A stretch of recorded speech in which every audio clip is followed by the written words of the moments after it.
arrival was almost unspeakable. We are all evil in some form or another. I'm not guilty. The dead won't bother you. It's the living you gotta worry about.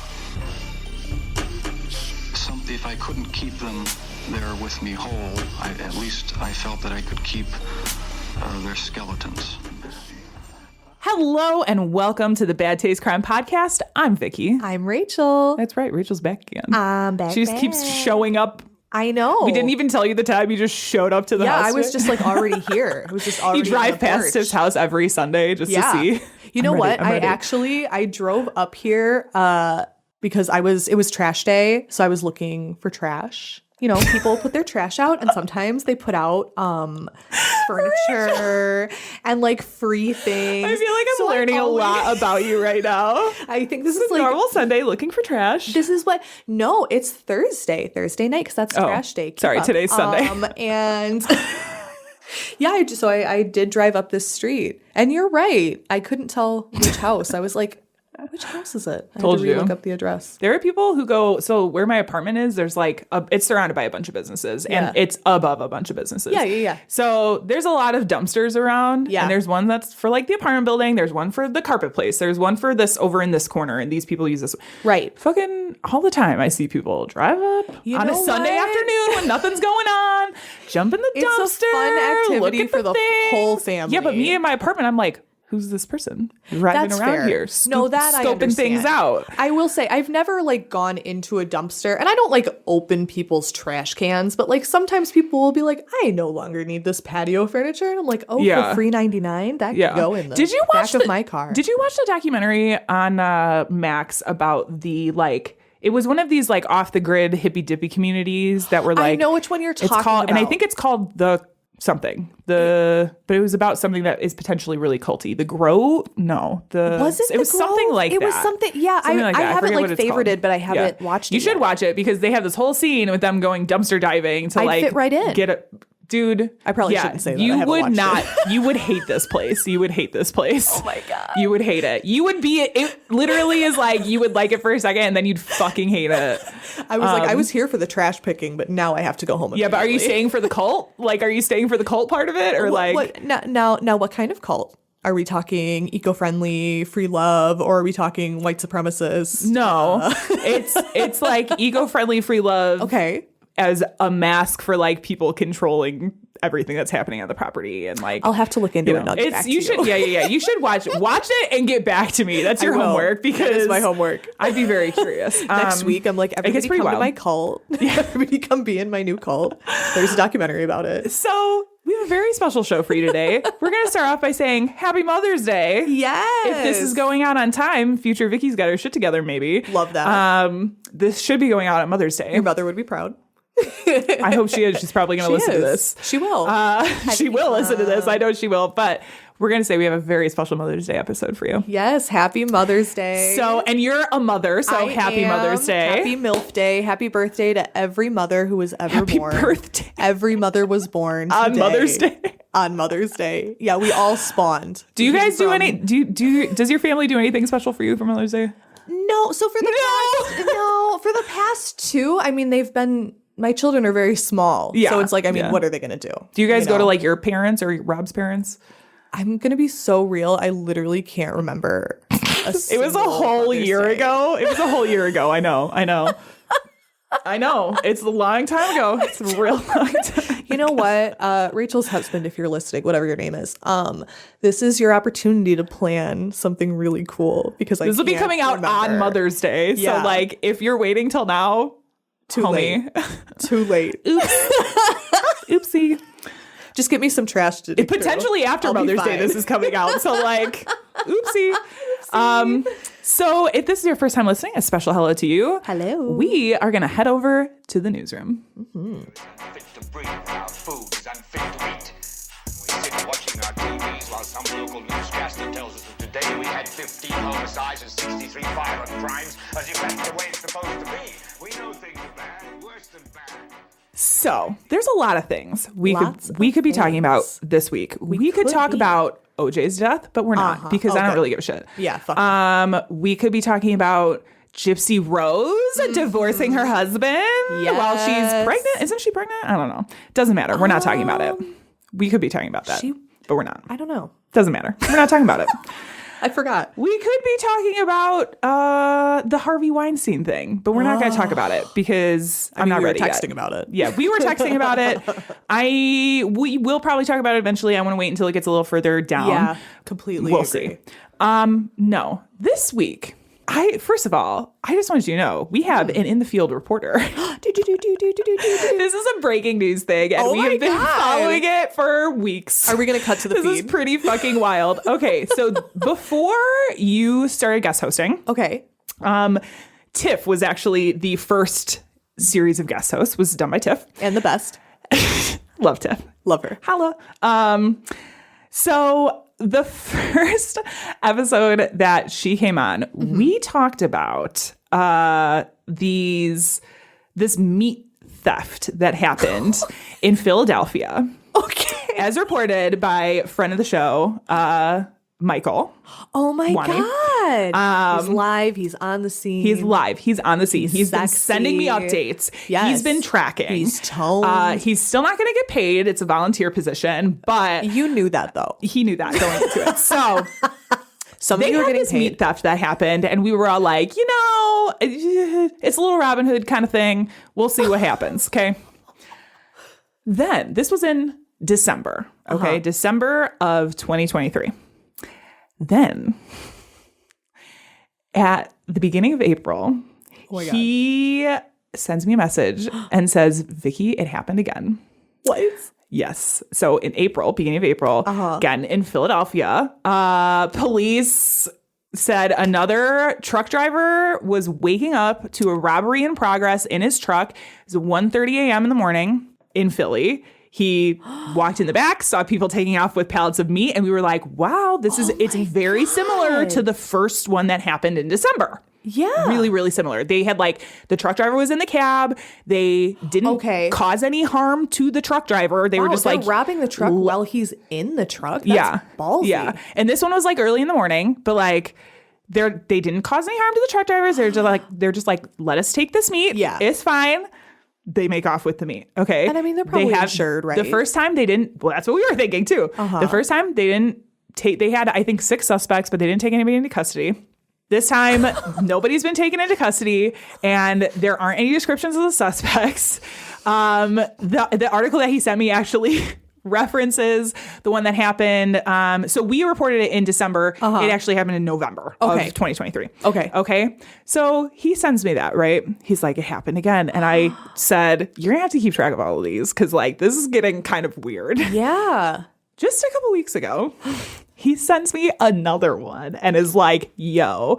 So just a week or two later, again in Philadelphia, a group of thieves robbed a Freightliner and stole $30,000 worth of fresh snow crab.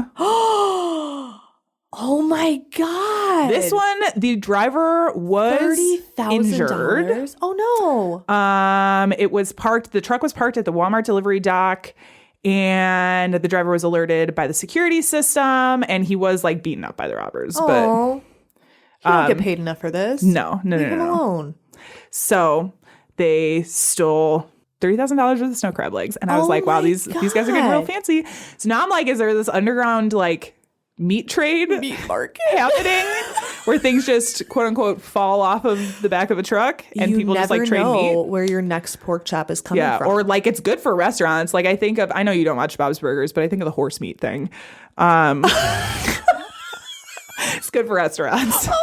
He's like, I can get you USDA prime beef. And then it turns out he's selling horse meat. They ate people, but that's not really. Literally the first episode. That's that is the first episode, Rachel. She tells the class that the meat is made of humans. I forget. Yeah, the crisis crayons. Oh my God. I like that episode. That is funny. Literally meat bandits. Tell me, what's their beef? Okay.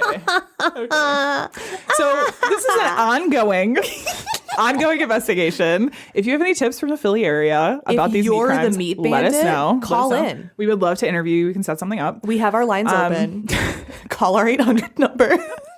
Send us an email first. I don't like getting phone calls out of the blue. Yeah, actually gross. We're a millennial podcast. Please do not call us. And if you're driving meat trucks in Philly, like, Be careful. be on the lookout because people trying to Yeah. steal your meat. Oh my God. Is that wild? Yes. It's pretty crazy.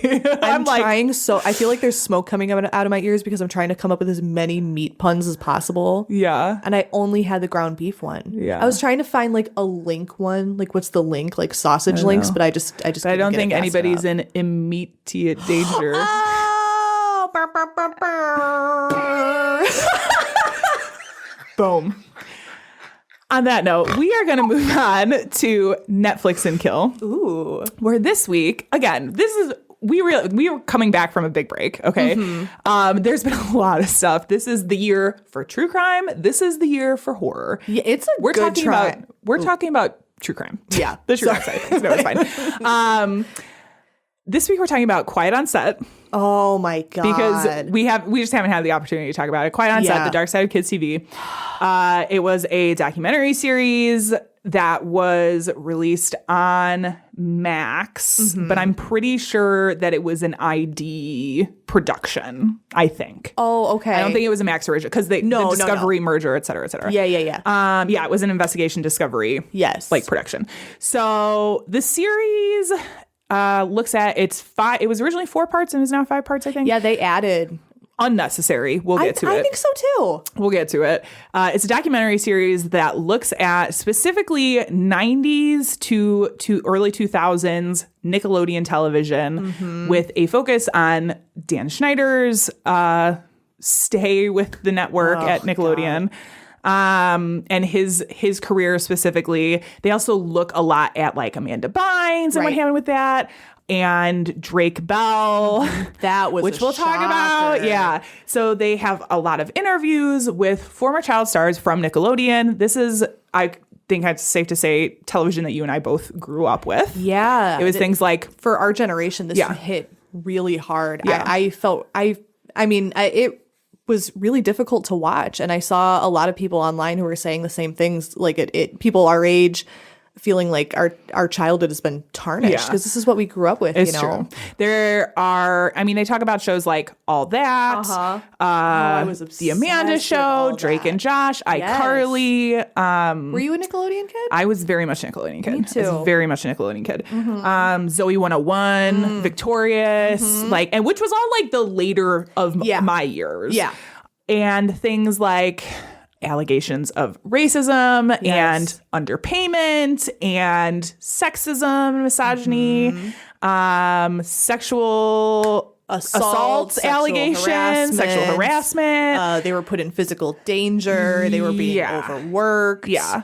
A lot of stuff. Yeah. I do think you should watch the first 4 episodes. Yeah. The last one was like they don't need to watch released that one. they released 4 episodes and then they did like a wrap-up thing where they had some people back to like talk about the reaction now that the show's come out. But It really didn't feel necessary. no. And They were I trying to don't add another know- thing to capitalize on the viewership. Very much so. And I remember, I think we even texted about it. I was watching a lot of stuff online about it, seeing people's reactions, and people were really excited when they added the new episode or when the news came out that they were going to. Because it I was seems excited. like, oh, maybe they got someone like who had been involved saw this and felt like they had to come forward, or maybe they have new information. Did, but it Right. didn't really like They didn't use it correctly. add anything. Yeah, it was unnecessary. It kind of like lowered the Yeah. rating for me a little bit. Yeah. I think they just didn't need to. And do that. by the point that they released that, Dan Schneider had actually released a responser video in that time,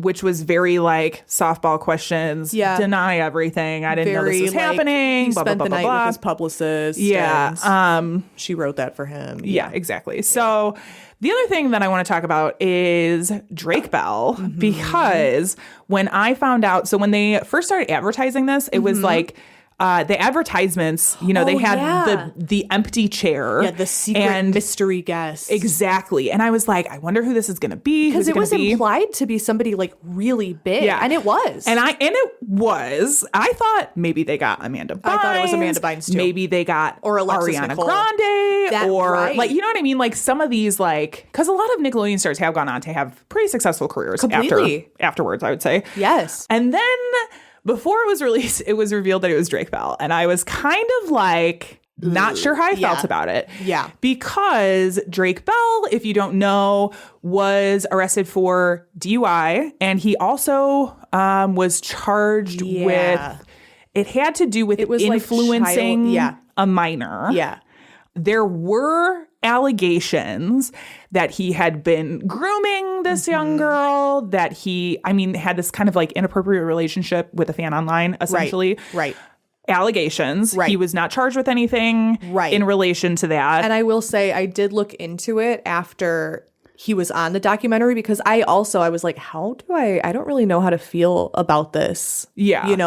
Because he went through so much, but also I was like, if you put someone through something as well, then I don't know how to feel about you. So he basically came on to say that he was the longtime unknown person in these criminal charges for sexual abuse against a acting coach on set, Brian Peck. Thank you.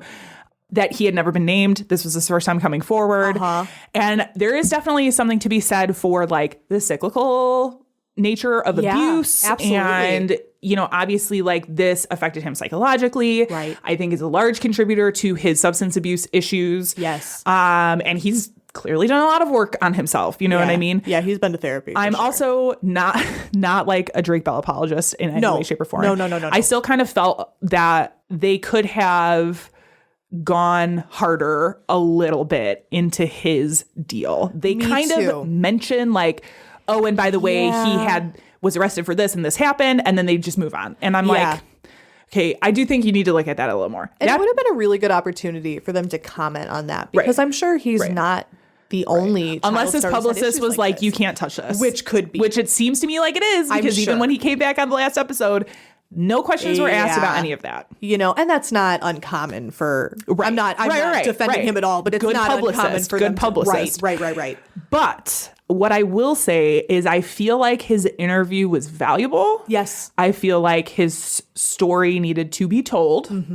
And I think it was smart of him to come out and do it in that venue. Yeah. It was very, very, again, really very compelling. Smart publicist. Very compelling. And just really kind of like shined a larger light on what was going on. Yeah, which is really important at that point. Yeah. Okay, so that's kind of how I feel about. I don't know. Do you have any final thoughts before we move on? It was really hard to watch. Definitely, it was really disappointing, and it is a bummer. If you're gonna watch it, it's a big old bummer. Yeah, it's not fun at all. Yeah, it's really bad. A real bummer. And it made me feel. I don't know. Parts of me, it kind of made me feel a little guilty. Yeah, because when I was a kid, I remember watching it. And I remember thinking, I love all those shows. They show feet a lot. I remember thinking that as a kid and being like, that's kind of weird. Yeah. And then as an adult being like, oh no. Yeah. Oh, I didn't realize. And like looking back at all of these things that were highlighted in the documentary. There was like the Fear Factor-esque thing on all that I had completely forgotten about until they started showing the clips of that. And I was like, oh my God. Because they would do that like at the end of the show in the second like cycle of that show. They did it at the end. And it was like, I had forgotten completely about all of that. Yeah. Which again, now it's like a repressed memory. It's that was probably not great. That's the other thing, which like isn't really the documentary's fault, is like I feel like this is just the beginning. I feel like there are so many stories for sure that we have not heard. For like sure. The one that, I mean, you and I were texting about it. We were like, where is Amanda Bynes? I think that she needs the opportunity to tell her own story. Yeah. And like there's other people, Alexis Nicole and lots of other people who I still would love to hear from like Mary-Kate and Ashley. Like what the fuck happened there? You know what I mean? Because like I think I know what happened. They very much once they were done acting, like they dipped. They were fucking out. Yeah. And you know, I've heard their sister Elizabeth, because she's a great actress. she's so She's good. so good. I know She's you're so not good. really like a Marvel I'm girly. not. She's so good in everything. But she was in that one true crime series on HBO. Yes. Love and something. Yeah. She's so gorgeous and beautiful. She has said that like they would tell her things all the time and warn her. And she says that she feels that she's so well adjusted because she had them like to guide her and be like, don't go over there. Don't talk to that guy. Yeah. No, I do think there is probably going to be more. I mean, these things kind of happen in waves, right? So it's not, I'm not dogging the documentary. It's just like it feels very entry level, but that means that we're gonna hear more, because these stories deserve to be told. This is also why I point out that it's an ID production, because there's a certain production style that Investigation Discovery has that I have always felt is kind of amateurish, sensational. This might be a hot take, I don't know, but like it does always seem when HBO does something, it's a little bit more high production value, and well put together. And I know some HBO of that originals, HBO, if you're listening. Which, by the way, we will talk about the Jinx, but it's not done yet. So I just want everybody to know that I am actively watching it. There's only been one episode out as we record. Robert Durst and we'll talk about it. It is literally one of my all-time favorites. It's like kind of one of the things that pushed me into true crime. But we'll talk about it. But probably not for a couple weeks. It's not done yet. Anyway. Let him cook. Yes. This is that part of the show where we say content may not be appropriate for all listeners. As I said at the top, we have a really great Mother's Day episode for you. Yes. That being said, I will definitely be talking about murder. And there is some... Are we doing trigger warnings? Trigger warnings, cool. Yeah. Some child murder, light. I know that's not your thing, but it's sorry, not. girl. This is just the reality. I know. I literally... I told my husband, I was like, the topic she picked is bad moms for Mother's Day. And he's like, oh, what are you going to do? And I'm like, I'm going to cheat. Yeah. I try not to go into too much detail, but it's fine. There is definitely some... Kind of goes with the territory. Okay, that being said. Awesome. We're going to jump right in. We're talking about bad moms. Yeah. I mean... Bad moms. It's very appropriate for us for Mother's Day. Yes. I mean, what else could we do? Yeah. And mine, I kind of, I don't want to spoil anything. I was going to say. Don't want to spoil anything. I feel like I know who you're going to do, but I also am like, there's no way you haven't done this already. Yeah. So we are going to be talking about the Stouty family murders. Nope, I was wrong. All right, go on. What did you think? I thought you were going to do Andrea Yates. Oh, no. You love Andrea Yates. I do. But we tend not to do like totally big name. Well, I know. That's why I was kind of like, there's no way. Yeah, no, we're talking Stouty. Stouty family murders. Okay. Have you heard? Are you familiar? I'm doing that brain thing where I'm like, that sounds totally familiar, but I'm like, I don't know. Yeah. So this case focuses on the Stouty family. They were living in Springfield, Missouri in 2012. Okay. So not that long ago, like 10, 12 years. 12 years.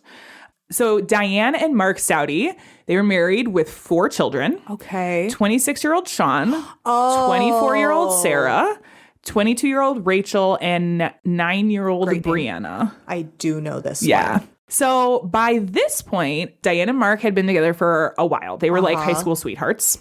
Oh, this is a good one. Yeah. So they'd been together for a long time. So of course... their marriage was not without its own difficulties, I would say. I'm sure. Mark's primary income came from a blues band named Messing with Destiny. Oh, yeah. Who doesn't absolutely rock out to Messing with Destiny? Listen to him on the way here. He was the lead singer and the guitarist. Love it. But as you may know, like being in a band does not equate to steady income stream. What? Did you not? I know you really wanted that band to take off, but... how could you? Yeah. So to bridge the gap in the household, Mark would often bartend. Okay. And pick up like odd jobs and stuff. Yeah. Now, at some point, Diane begins a career in nursing, which greatly helps see income issues. Yeah. It also makes her the primary breadwinner in the household, which...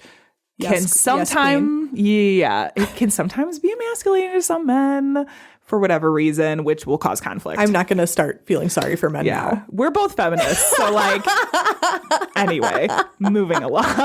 If you're looking for the sympathetic angle, you're on the wrong podcast. Just be happy about it. Be a kept man. Be a kept man. If it was the opposite, I'd be like, sweep. yeah, just pay me to stay home. Yeah. I'd be fine with it. Yeah. It's fine. So the kids came with their own issues, I would say. Not issues. There's 4 kids. Parenting challenges. Okay. Yeah, there's 4 kids. So the oldest son, Sean, was diagnosed with autism as a child. And he did also have a history of seizures. So he had some like pre-medical things. Oh. The youngest daughter, Brianna, had various learning disabilities, which made school kind of tricky. Yeah. This combined with one of the middle daughters, Sarah, she went off to college, acquired a high amount of student loan debt. Oh, dear. Moves home, doesn't have a job. Sarah. Her mom's like, it's getting to the point where like they're going to have to start paying on the student loans and she doesn't have a job and doesn't really make any income. So there's some stress around the house. Definitely some stress. Heavy financial load. A ton of strain on like day-to-day family life in the Stouty household. So in almost all of my research, it was made very clear that Rachel was considered the golden child of the family. Of course. And definitely Diane's favorite. She's got the best name. Of course she does.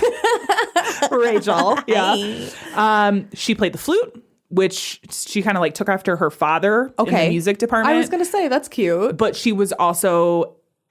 she also excelled in school and she was described as being a real artist. Like she had this really artistic ability. Oh, wow. But like it was very clear she was Diane's favorite child. Like every Rachel, she was perfect. Yeah. No flaws. Yeah, right.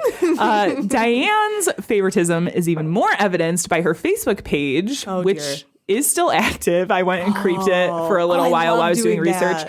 It's a little eerie knowing what happens, but that is the good thing about doing modern cases is it's like there's the potential for them to have social media pages still active. Have you been to Elisa Lam's Tumblr? Not recently, but I have previously. It is eerie. It's weird. It's a little weird. Yes. So that's cool. On her Facebook page, she would post like all of Rachel's achievements. She always commented, like anytime Rachel posted something, she'd be like, "Love you, sweetie, doing great. You're the best." Not for the other children. No, definitely that makes me sad. Yeah, and in like you said, in the age of social media, this is a really important thing to add because it all can be used as evidence. It all contributes to things. Like, yeah, and that's the thing too. It's like if you're I'm a parent. Do I have a favorite child? No. They're both. I'm your favorite child. Yeah, well, obviously. Rob I'm like, is your drink favorite water, right? Every time I'm over here, I'm like, stand up straight, drink water, eat your vegetables. Yeah, true. But like, doing it in such a public way of like clearly saying, this is my favorite child. That is so damaging and shitty. She was also I can't remember if I put this in here, but she played, I think, the organ at church and she was like really active. Yeah. Okay. Diane in the church. So it's like proud daughter posts and then it's like, God is so good. And then like quotes from the Bible. It's like, okay, but I think the Lord would be like, love all your kids. Nah. No? No. Wasn't it? I don't know. Was it? Wasn't it Cain and Abel had to sacrifice their fucking brother or whatever? I forgot about them. Cain, Abel, and the other one who we can never remember his name. Spoiler alert. Yeah. Anyway. This is that old religion. I might be getting my parables or whatever mixed up, but I can't even spell parables. I'm terrible at parables.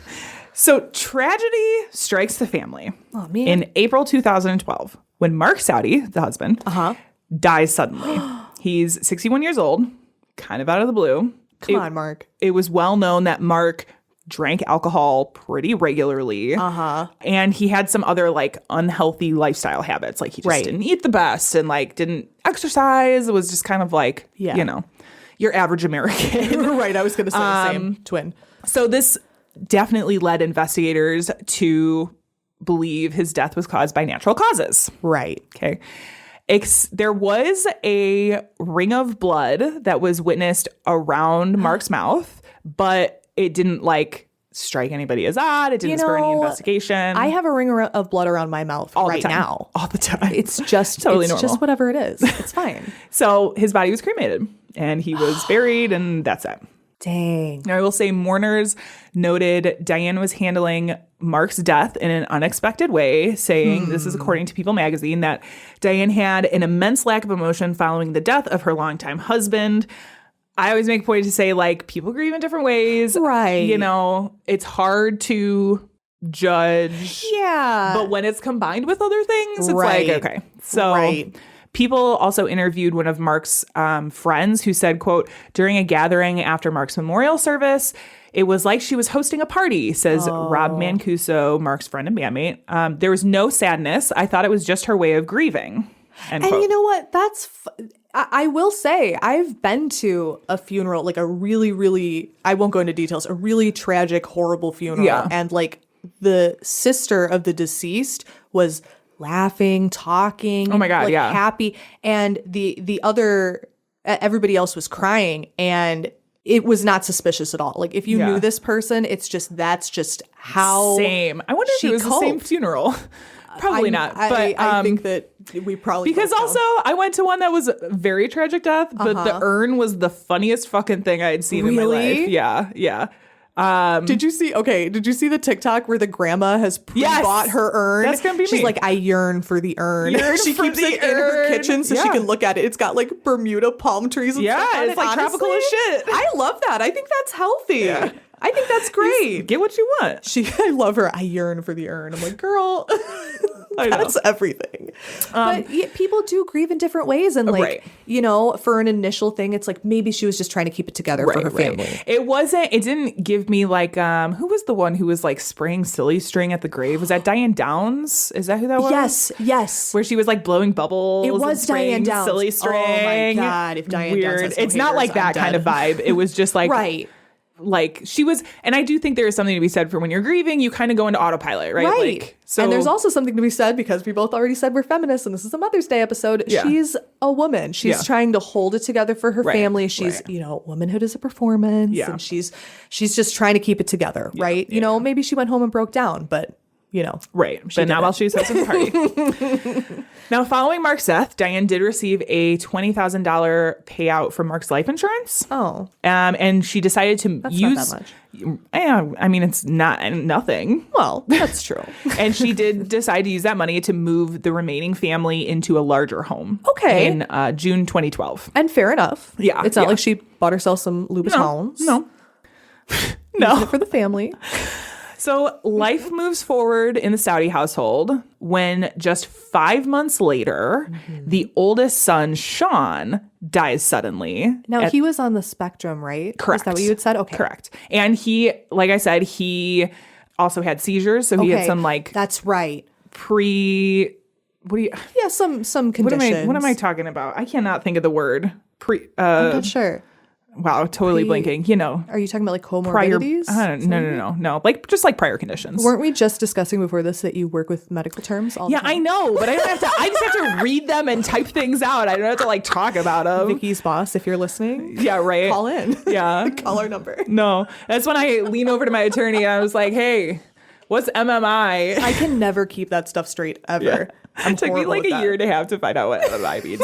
I still This don't is know. Besides, it's fine. Maximum medical improvement. It's, Oh, now we know. yeah. The more you know. So So he did. Sean he died dies. suddenly. Yeah, Sean dies suddenly at the age of Okay. 26. Diane tells police that Sean had been suffering from flu-like symptoms for about 3 weeks before his death. That's a while. It is. But once again, even though Sean had the same sort of strange ring of dried blood around his mouth, police didn't believe anything untoward had happened and ruled Sean's death natural causes. Now, like his father, Sean was also cremated.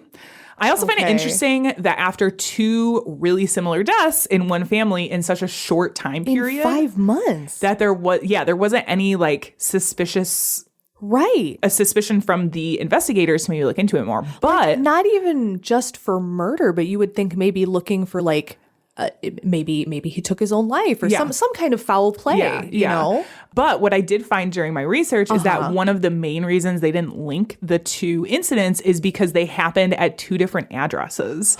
So, which like, if it was the same address in 2 their different system, police departments, too. right, it could be 2 different police departments. The address might not populate for two people, unless you have to like do a deeper dive than the records. Clever. But yeah. So then in June 2013, Diane's other daughter, Sarah. This is like a year later. About a year later. Yeah. No, it's fine. It all happens in a really short time period. I was going to say. This is about a year later. Yeah. Diane's other daughter, Sarah, who was the college graduate with a ton of debt, suddenly falls ill. She is rushed to the hospital, and she was immediately placed in intensive care. Oh, wow. Now, while she was at the hospital, Diane appeared concerned, but upbeat and hopeful. Okay. But then police receive an anonymous tip, which is later to be revealed from the Stoudy's family pastor. Oh. That informed the police of the prior deaths of Mark and Sean and asked them, like, maybe you should take a closer. Like, there's two people in this family that have died within the last year. A rare W for a pastor. Right? On the Bad Taste True Crime Podcast. Right? Like, he was like, are we this rooting is for a religious leader? This does not look like Who Jesus' are we? plan. Like, this is too many, even for God. It's like my eyes can see the glory of the audacity of this bitch. The audacity of this woman. Oh my God. They're like, get her. Yeah. So he calls police and is like, good for him. maybe you should look at this. You know, I'm not even trying to be a hater, but I do feel like the church and covering up crimes are related topics. Yeah, well, They go and hand I in know hand. there's, especially like in the Catholic Church, there's rules around confession and what they can Yes. reveal and what they can't reveal. Right. That's what I was just wondering. Yeah. There are rules around that. I don't remember what it is specifically, but like there's a lot of things that they are not allowed to say from confession based on Catholic Church rules. So like, I'm like solid. Yeah, solid W for the pastor. For sure. Good for you, buddy. So investigators go to the hospital and speak to the doctors. Now, the following is from Ozarks First, who spoke with Detective Neil McAmis from the Springfield Police Department. He said, quote, when I first reached out to the doctor who was treating Sarah, they had told me they had run just about every test they could run. They did start to think poisoning could be a possibility. I contacted Diane and she agreed to come down to speak with me. And at that time, we had no evidence. They had run tests at the hospital on Sarah and nothing was detected at that point. So it started out as informational interview. Okay. So Diane gets brought in for questioning and things begin pretty normally. They're just, it's a very tame interview. This is one of the few, because I am pretty hard on like police and interrogation situations. Yep, as you should This is one that is like, I would say about as by the book as you can get without being fucking sketchy. That's always a pleasant surprise. Yeah. It's like, okay, this is like a guy doing his job really well. So this is a good episode. Yeah, it just starts pretty normally. But it quickly became apparent that the things that Diane was saying were not really adding up at all. So at one point during her interview, Diane brings up the possibility that although Sarah wasn't really into drugs and alcohol, like maybe she got a hold of some household cleaners. Like, I don't really know. Why would she do that? The detective starts pressing her a little bit harder during the interview. And here's what happened. I have a little bit of a clip. I know how you feel about interrogations. You've been on an interrogation kick. I have. So I'm going to, I actually have a couple clips that I'm going to play. Ooh. But this is what happens when he starts pressing her just a little harder. I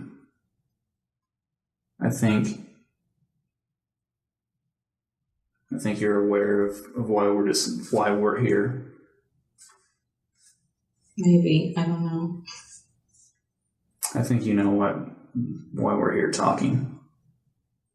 And now is your chance to kind of help fill in, because there still are some questions about why things may have happened and that nature. And this is your opportunity because, people are going to be looking for some answers and they're going to want to know why. And we're going to want to be able to go back to them and say, this is it, she's a good person, but give them some kind of explanation as to why, because I know that there's a reason, maybe why some of this stuff did happen.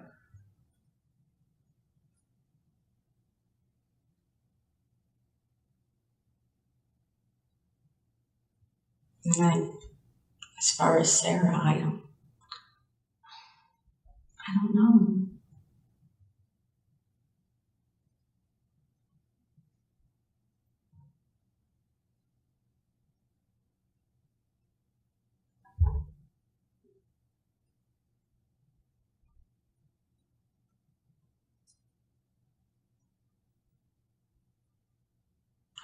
Did she get into something?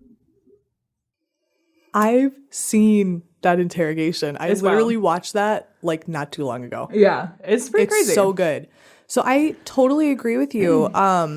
In that interrogation, that's so funny because I've watched that interrogation recently. Yeah. I really liked that detective. The guy did a good job. He did a great job. Good job. You know, I'm not Much better. shocker to everyone listening. I'm not a detective. Yeah. I'm just right all the time is the thing. Naturally. I just don't have any training. I think that in interrogations, they tend to have the most luck when instead of using some like crazy like technique where they're running in circles and trying to trick them, if you just appeal to the person's empathy, if they Literally. have any. Yeah, and like, I'm going to put the link to this video in the show notes. It's a great interrogation. And this particular video is actually examining interrogation techniques. And one of the things they talk about is this idea of being like, well, you don't want people to think you're a bad person. Yes. Like you don't. that public perception. Yeah, like, and you're not a bad person. Like, I know you're not a bad person. He really so like, honed in on like what was important to her. Yeah. Because some criminals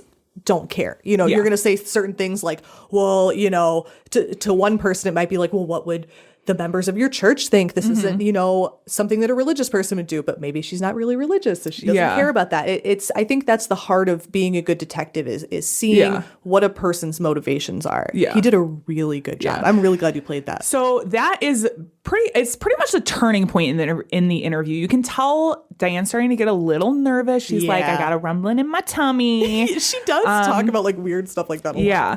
And the detective starts asking more pointed questions saying, quote, I think you probably want to talk about it. You probably need to talk about it because when people do things, it's always good to ask for forgiveness. Yeah. And oftentimes the best way to ask for forgiveness is to talk about it and give an explanation as to why things happen. And again, he's just appealing to her better nature. Right.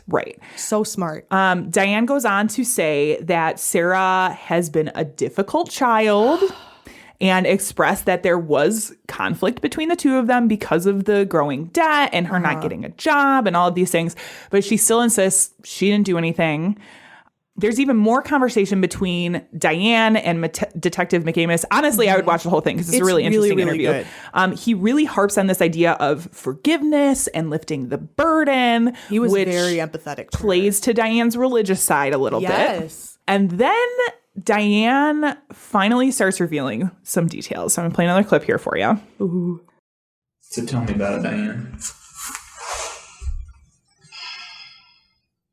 There's a lot of arguments.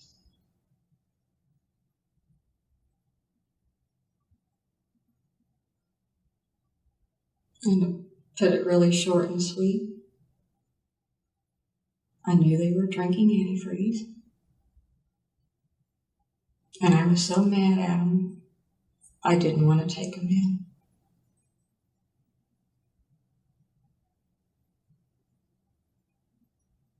I delayed.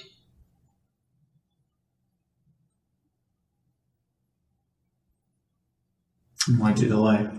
Because I was mad. And that would just eliminate those problems, wouldn't it? They wouldn't be there to nag you, to bug you, to talk bad to you, to be mean to you, to be disrespectful to you. That would just be a problem that's gone. Yeah. I guess you could say that, but Right. But Diane, problems never go away. right. How'd you know they were drinking antifreeze, Diane? They told me. Okay. So this is like her 10,000th story. Yeah. You know. So she basically is like, Mark and Sean told me they were drinking antifreeze. You know. I don't really know why. As one does. She doesn't say she had any part in it, but she's like, the only thing I might have done wrong was delaying taking them to the hospital. Right. She was like, you know what? it's just going to take care of itself. So she's more claiming like kind of a passive neglect than like I was poisoning my family. Yeah. You know? Yeah. That's a point in the interview that I think is so interesting because it's like, that's not better, Diane. No, it's really not. It's really not. And remember, she said Sean was having flu-like symptoms for like 3 weeks. Right. Beforehand, Mark was having similar symptoms, even though it seemed kind of out of the blue. Right. Yeah, it's not better to be like, well, I just didn't take him to the hospital. Yeah, no. And the detective sees this as sort of an opportunity. He is like, foot in the door. He's also like, you know, nobody can blame you. You were having a hard time. But he definitely decides this is the moment, and he tries to seize on it very much. I have one more clip for you. Yes. You knew, Diane, that they were drinking antifreeze because you were giving it to them.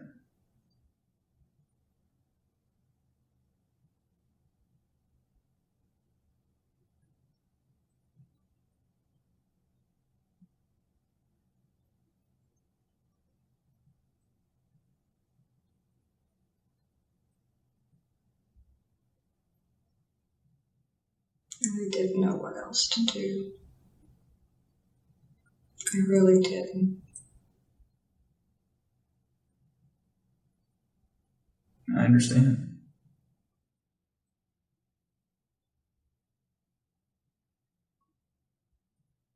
Were you just like we talked, were you just at the breaking point? Yeah. I didn't know what else to do.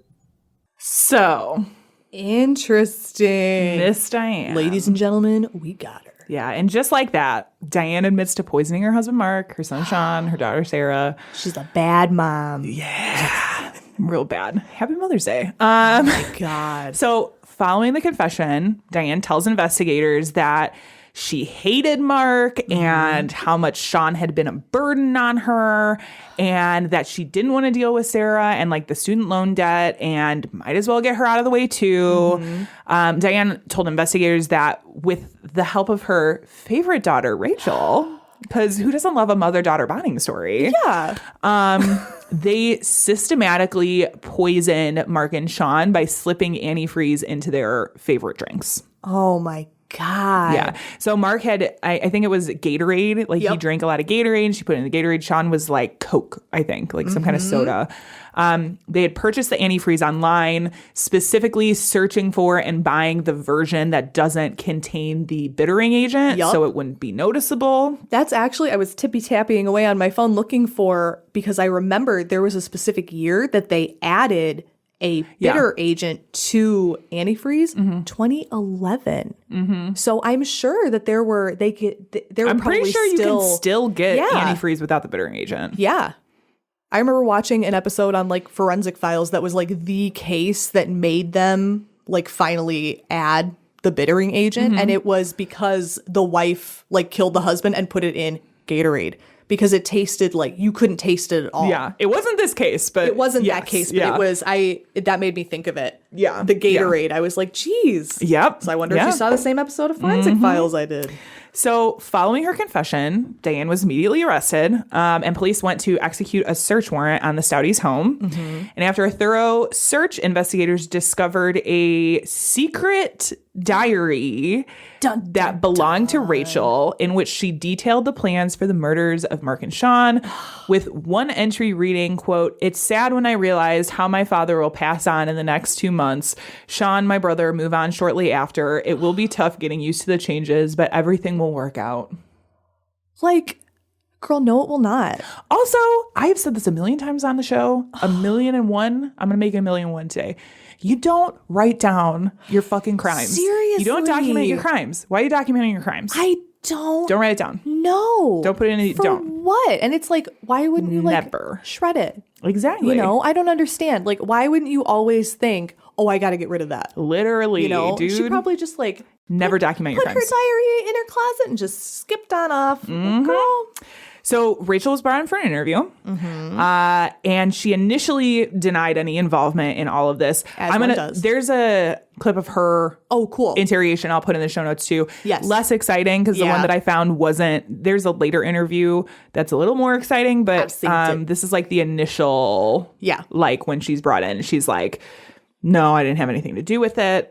Now, at this point, Rachel doesn't know that her mom, Diane, has been arrested and that she's confessed to poisoning. And has spilled the beans on her. Yep. My daughter helped me plan it. She does not know this. So she's like, oh my God, what is this about? Yeah. Probably about how good I am at the flute. And just let me come here to the police station and play the flute. And she originally is like, maybe it was suicide. Like they had been talking about suicide and not, But then she tells Rachel, the detective tells Rachel that Diane confessed to poisoning her family members, and Rachel starts crying. She's like, girl, we got you. Yeah, but she doesn't actually give any information at that point.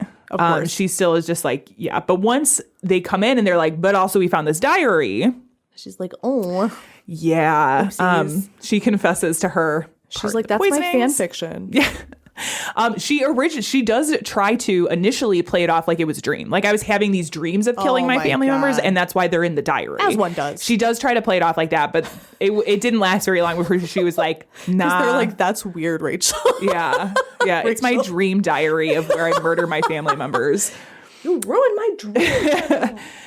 Both Diane and Rachel later told police that once Sarah had died, their plan was to kill their youngest daughter, Brianna, in a similar fashion due to the burden of her learning disabilities. But they never got that far. Thank goodness. And she was, at this point, she was 11, I think. Yeah. One piece that I found kind of interesting was that it appears that Rachel didn't actually want to murder Sean. Yeah. And she told investigators, quote, Sean, we argued on a lot because I still think we could have put him in an assisted living, but she wanted him out. Sarah was equally unneeded. We could have found some place for her. She was very adamant on that Sarah was just a burden and Sarah needed to be taken care of. This was according to ABC News. The only reason Sarah was taken to the hospital at all was because they were worried that her body would stink up the house, that it would like smell up the house. Because when Mark died in the original home, they noticed that there was like a smell left over afterwards. Oh my God. Yeah. That is so creepy. They're like, you know what? I just bought scent plugins. Like, well, this is why, I mean, too much work. It is too much work. You could turn the air down to like, all the way down. And just make your house a freezer. You think of that one family annihilator? There is a lot of people who have done that. Yep. Leave them in. This is why I check under every hotel room bed. Watch enough documentaries. This is why I check under every hotel room bed. Me too. For dead bodies, especially if the room is cold when I walk in. I never drink the water. Now, both women were arrested and charged with the deaths of Mark and Sean, as well as the attempted murder on Sarah. Because she did survive. Yes. Yeah, we'll get to that. We'll get to that. Don't jump, girl. Alert. Stop. Sorry. Wait, no, she died. She died. Just kidding. Now, as part of a plea deal, Rachel pled guilty to 2 counts of second-degree murder and 1 count of first-degree assault in May 2015 in exchange for testifying against her mother. It actually she didn't really get that chance because Diane decided in January 2016, she pled guilty to 2 counts of first-degree murder. This is actually an Alford plea. I don't know how familiar you are with that. I know that one. Isn't that like, I'm not admitting that I did it, but I'm admitting there's enough evidence to convict me? Right. Yeah. I did it. So an Alford plea is when the state has enough evidence to convict, and you're saying, I recognize that you have enough evidence, but it also does not admit guilt. Right. Which is a thing. I think it's so weird. Whenever, like, honestly, whenever I'm listening to something and I hear they use the Alford plea, I like roll my eyes because I think it's dumb. And Alford plea is used a lot in wrongful conviction cases for various reasons. But yeah, that's how. So that was like part of Diane's. She just kind of wanted to avoid a big trial, is what it sounds like. Right. Rachel was sentenced to 2 life sentences plus 20 years with the possibility of parole after 42. Diane also received life imprisonment without the possibility of parole. Since her guilty plea, Rachel has actually appealed her conviction, saying that, and this is according to Springfield News Leader, her fear of men kept her from getting due process. What? What does that have to do with anything, girl? Yeah. So in her appeal, Rachel says that, quote, When lawyers were appointed, my fear of men was not accommodated, leading to miscommunication, coercion, and mental duress. There are girl lawyers. Yeah, and that beginning in an interview room alone with a male detective was like being flayed alive. Okay, but I've also seen the interrogation, Rachel, and I don't remember you ever talking about that because they would have accommodated you and they would have, listen, am I going to be rah-rah, I love the cops? No. But they would have been like, oh, okay, we'll get you a female detective. But I'm also like, if you do the thing that everybody always tells you to do and ask for a fucking attorney right away, you wouldn't have this issue. Right. You're like, not only do I want an attorney, I want a girl attorney. Yeah. And I don't know. I understand this like aversion to men. Me too. Or like aversion to the opposite sex because of some trauma in your past or like whatever. Like legit. Absolutely. Legit. However, only bringing it up on your appeal. Right. It's a little weak, girl. Yeah. A little bit weak. Yeah. I don't know about that. Yeah. I think that's called lying. She also claimed in the appeal that although she had asked that her attorney had asked for a psychological exam. She was never given one. That's pretty weird. And it doesn't appear that this appeal ever went in her favor because she's still incarcerated. She's at the Women's Eastern Reception Diagnostic and Correctional Center in Missouri. So that appeal got denied. Surrounded by ladies all the time, I guess. Right.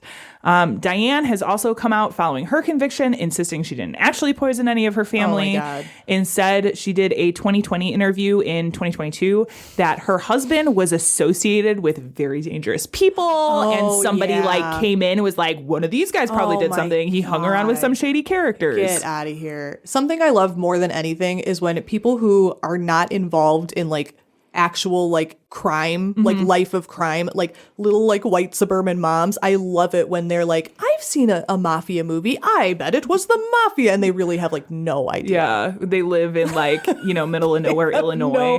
Right. On a I'm farm. like, your husband, the blues musician, was connected to those shady trumpet players. Like he was not Frank Sinatra, girl. Yeah. If he was with the mafia, he'd probably make some money, and you wouldn't have had to kill him in the first place. Right. I don't think so. You would not be worried about any debt whatsoever. It's fine. There you go. If you want to kill your husband, just get him into the mafia, and it will solve all. It'll solve itself. Yeah. So, if you're curious, what happened to the remaining family members? Sarah and youngest daughter Brianna. Well, I have some good news. Probably the only good news out of this. Right. First, Brianna was placed, it seems like she was placed in foster care. There isn't actually much known about her following the murders, likely due to her age. Like I said, she was probably a good thing. She was 11 at the time. Right. So people have kind of just left her alone, which I'm fine with. Completely. Like, totally cool with that. Completely. Girl deserves to live a normal life. Yes. Sarah, now, like you said, she did survive the attempt on her life, although she did suffer neurological damage and is now living in an assisted living facility. Yeah. Unfortunately, one of the side effects of drinking fucking antifreeze is neurological damage. Right. It could have been much worse. Yes. But she was being, and just like her brother and her father, like being poisoned over a long period of time. Right. So like... That's the thing, too, is like this was not a spur of the moment thing. She was slowly poisoning them for weeks and weeks and weeks. Yeah. So she did recover, but is living in an assisted living facility. During sentencing, I believe it was during Diane's sentencing, Sarah was able to give a statement in the court that in part read, quote, "I prefer to be a survivor than a victim. I forgive my mom for what she did to me, but she not only took away my dad and brother, but she took away my lifestyle, livelihood, and my independence." Yeah, that is kind of a sad note to end on. But Sarah, I'm glad she survived. I am too. Like, what a powerhouse. And that the younger daughter survived. But that is the story That's a of bad mom. That is one bad mama. Yes. Yeah.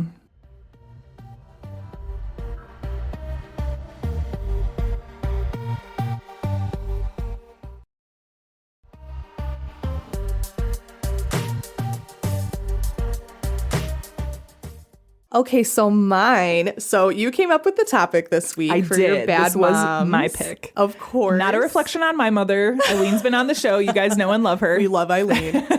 And I was like, so I'm very much, that's like my one like true crime thing. Any like violence towards, and that one that you said, like, I'm not trying to to sweep it under the rug. It's still a very sad story, but any violence towards like children or babies Young kids is really upsetting to me. I try to avoid that with you because I know that is like one of your triggers, And but I appreciate it. I mean, it's it happens. Unfortunately, It's an occupational unavoidable hazard in our line of work. It is. It is. It is. But I'm happy to note for those of you who have my same thing, Which is a lot of people. Moms, That's like so common. We're going to hear about violence towards kids. Maybe I'll skip this one. Don't worry, because I cheated. So she's still a bad mom, but she did not murder any of her kids. Oh, good. In fact, she was ruthlessly protective of her children despite their less than savory activities. So is this like bad mom, good mom? Maybe a little bit. Okay. According to FBI Director J. Edgar Hoover, Jesus Christ. of whom we are not a fan Boo. of on this podcast. Boo. What's actually kind of funny is that she, boo, boo, boo, tomato, tomato. We hate J. Edgar Hoover. If J. Edgar Hoover has one hater, it's me. It's us. I said that We wrong. count as one. Yeah, we're hive mind. We hate J. Edgar Hoover. What's funny is that J. Edgar Hoover never actually met this character. Okay. But you wouldn't know that from hearing everything that he had to say about her. Jeez. Calling her one of the most ruthless criminal minds in all of American history, calling her the worst mother alive. Oh my God. People said that she was like a nemesis to him, even though he literally never met her. Okay. So the woman, the mom, the myth, the legend that I'm going to talk about is the infamous Ma Barker.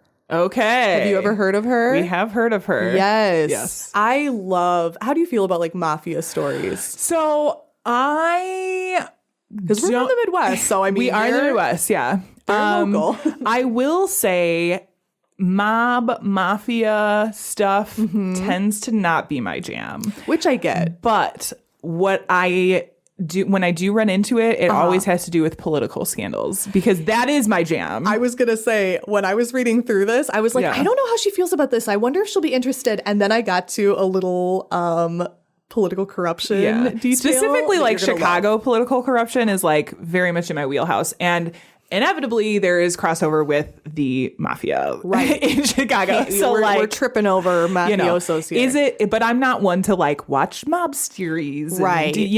But in like the true crime thing, like I'm into it, Yeah. I don't know. See, I'm like very a little lukewarm. grandma. I love mafia and cowboy and I just love it. Yeah. But you're also very like old Hollywood. We've talked about this before where you're like, you're like a 92-year-old in a 30-year-old's body. You'd think I could crochet, but I can't figure it out.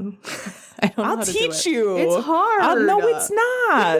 It's really not that hard. You just gotta watch enough TikTok videos. It's fine. I'm dumb. No, girl. No. Oh my God. Oh my God. I know a person. I will get you the crochet hookup. We can make this happen. Crochet hookup. Jeez. I'm getting fired, guys. You are fired already. I told you not to show up today and you did. So like, I live here. I don't know what you want from me. I live in this attic. What do you want from me? Me and the ghost just hang out here. We wait for you to show up. So, Ghosts aren't real. Barker. Girl, ghosts aren't real. But it's fine. Let's move on. Ma Barker. Yes, they are. Ghosts are real. I got cold earlier. That means there's a ghost. No, that means there was a fucking breeze. No, there's no breezes inside.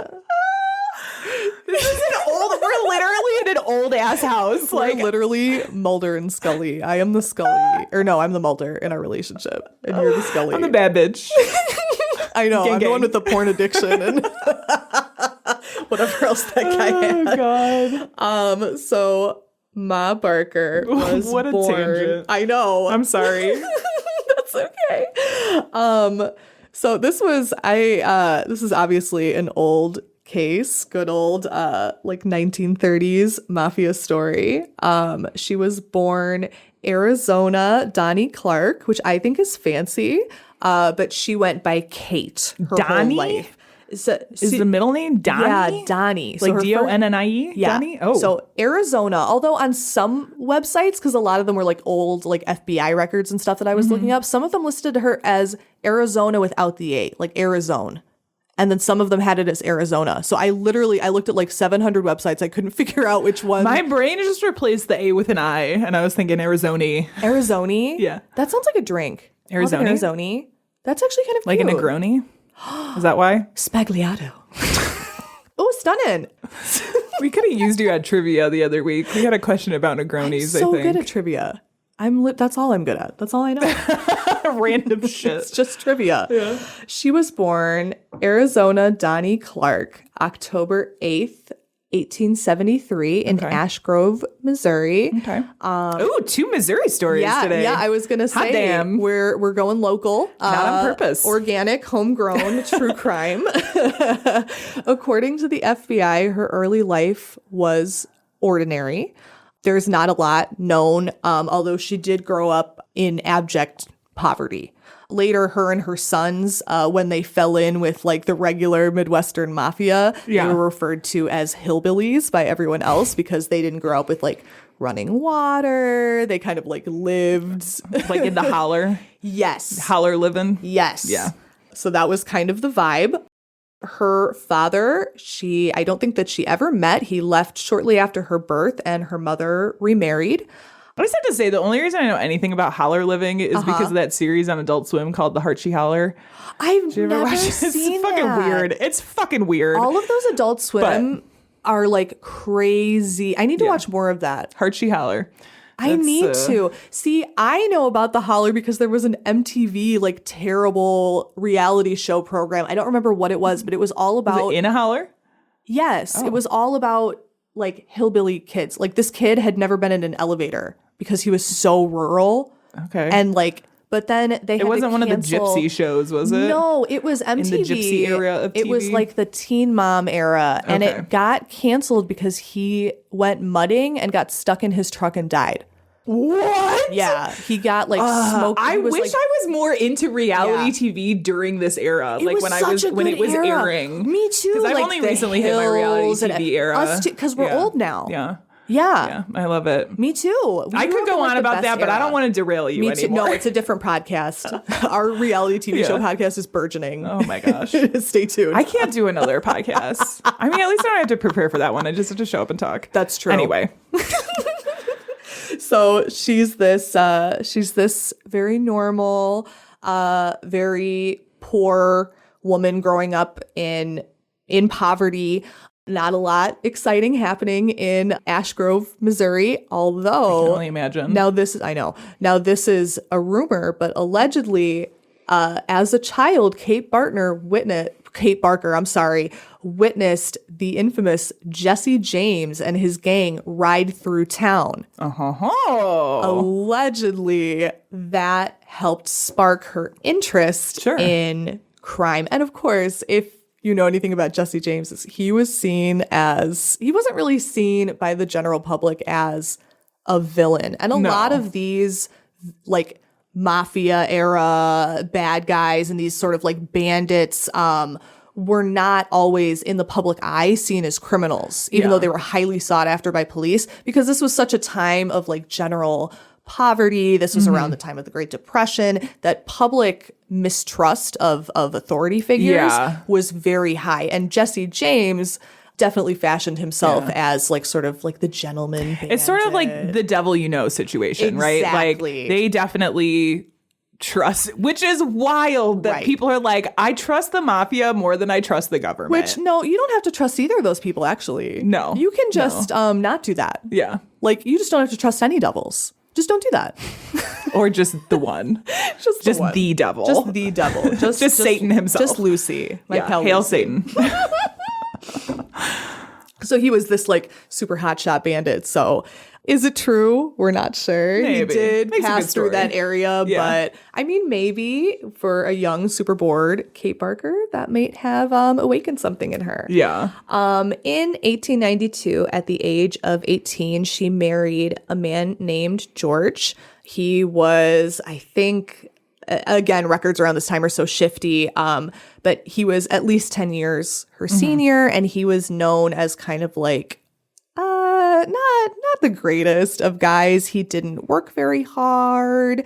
He held down a lot of sort of menial jobs, but he wasn't real committed to it. Yeah. So they got married. They moved around a lot in the Midwest, didn't stay in one area. Eventually, they moved from Missouri to Oklahoma. Okay. Now, I don't know a lot about the area now, but apparently at the time, Tulsa, Oklahoma was crazy town, USA. There was a ton of crime going on there. And her 4 sons, Arthur, Lloyd, Herman, and Fred, who would become the whole center of her life. Her 4 sons in Tulsa, that's kind of where they began exploring sort of the criminal underground, because although Ma was very committed to her boys, she wasn't necessarily committed in the way of like, I'm going to teach them how to lead lawful lives. She kind of was like, oh, are you going to rob a bank? Okay, be home by supper. Yeah, it's like She if you're didn't give a fuck. gonna rob a bank, just do it the best you can. Like whatever you do, be the best at it. That's literally. I mean, I kind of love that. Me too. I kind of love that. You know what? She is like a really funny character. I think she's funny. She actually, this is a direct some quote good from parenting. her. She said, "If the good people of this town don't like my boys, then the good people of town know what to do." I imagine that she was like, snap. Yeah. You know, Mic did a little drop. Z snap. Yeah, after that. She was very Hair flip. right. She was like, yes. The end. Yeah. Period. Yeah. Period. I love the young people say that. I think it's so funny. Period. She was so besotted with her sons that even as they began their reign of criminal behavior, she not only kind of turned a blind eye, but she would turn up to where they were committing crimes and become such a nuisance in being like, my kid didn't do anything, that the police would refuse to arrest them because she was being such a pain in the ass. Literally. She was OG like, Karen. shut up. Yeah, she was Karening OG all over the Karen, place. She yeah. was like, my kids didn't do anything. And they were like, okay, God, Jesus fine. fuck. Whatever. We'll just go home. If we let them go, will you please leave? Will you calm leave? down? Literally. But the boys were getting worse and worse. The youngest, 14-year-old Fred, quickly fell in with a local infamous juvenile gang, the Central Park gang, where he began committing car theft and doing small-time burglary. Okay. So again, they're off doing crimes. Ma's trying to keep him out of jail, but by 1923, all 4 boys were either in jail or in reformatories. Her youngest was able to kind of like escape because he was so young. Yeah. But he ended up getting sent. The thing at the time was like, if you're a kid and you're misbehaving, we're sending you to a family member's house so that you're not embarrassing the family. Unfortunately, the family member was a known career criminal. So who took him under his wing and was like, here's some nice parenting about how to be a better criminal. Wow. So while he was staying with this guy, he ended up getting locked up in a reformatory school for like burglary. The family ties are strong. For real. They are strong. For real. There was some strong, strong family ties. So Kate was miserable because she didn't have her children and she was stuck with her no good lame husband who she did not like. He was never quite as defensive of her sons and was continually like horrified. Was kind of like, shouldn't you like tell them not to do that? And she was like, how was dare her you? husband also like a mob guy? No. Okay. He was just a normal, regular, degular guy. Right. Okay. And again, he didn't really work. So the boys, I think, kind of saw it as like, well, somebody's got to make money around here. And she encouraged them because it was like, well, I'm not defending her, but I think that's how she probably saw it. Well, this bum isn't supporting me. Right. So she had 4 sons. We're going to quickly focus on just 2 of them for a little bit because Lloyd isn't going to be present for most of this. Her son, Lloyd, here's the thing. All 4 of the sons. Now, she wasn't really excited about sending them to school. I think 2 of them completed grade school. They were all pretty functionally illiterate, as was she. And I'm not talking bad about anybody. Everybody has their own opportunities, but none of them were considered to be particularly bright or accomplished criminals. And Lloyd here got 25 years for robbing the post office. That's serious. Rob a government building. That shit is serious. That's dumb. So he wasn't there for most of what we're about to go into because he was in prison. He wasn't able to get out because they take that seriously when you rob the mail. Hell yeah. And then once he got out of jail, he fraternized with them a little bit. And then he got married to a woman who was unstable who killed him in 1945 by shooting him with a shotgun in the face. Jesus. Completely unrelated to everything else and far after. Yep. So that's Lloyd. And then Herman was, I think, the second oldest. He was known to have a really bad temper. And I do wonder what would have happened if he was able to join up with them and go into their little spree. Yeah. But he, in 1927, got out of jail, robbed a bank, got into a scuffle with a policeman. I think it was on the front steps of the bank, shot the policeman in the mouth. Okay. And then when he was like, oh, that wasn't a good idea, knew he was going to get caught, immediately shot and ended his life. Oh my God. Yep. Wow. Ma was reportedly absolutely devastated by the death of her son. Yo. So now all of her boys are in jail. One of them has passed away in this horribly violent public way. And in 1928, her husband George ends up leaving.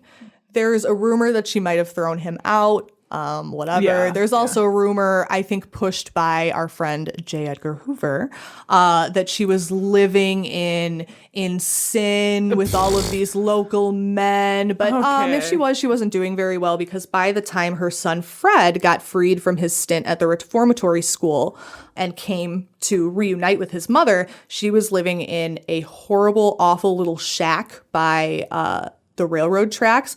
No electricity, no running water. It was covered in flies. She was wearing rags. She was not doing well. This was a very poor area. She didn't have a lot of marketable skills. And I really couldn't find anything that said like that she was really working, like how she supported herself at that time is a mystery. Yeah. I don't really believe J. Edgar Hoover, but girl, you gotta do what you gotta do. Yeah. I'm sure there were other avenues. I'm sure. To make money. Completely. But, make enough to not die. Right. Like, she wasn't at the Carlton or the Ritz or anything like that. So she was not doing well. Yeah.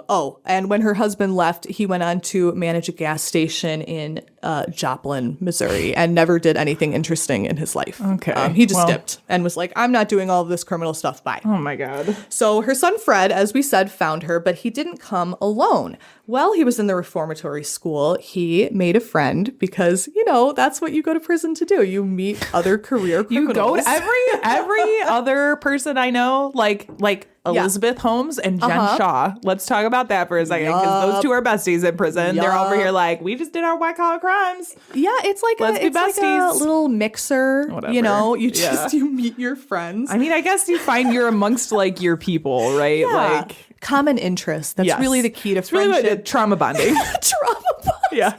Trauma bonding in prison. True. Real.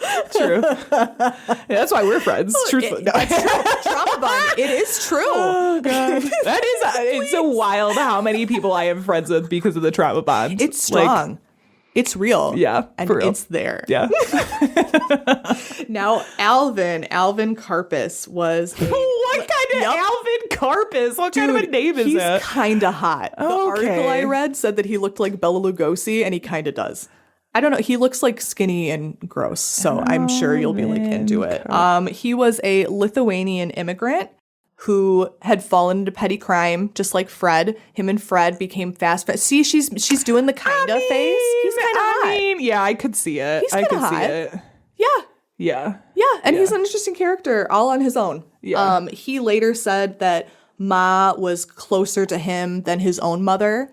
And that she really, because she was very, they really only associated with the family. Like she was very like old school, like it's just me and my boys.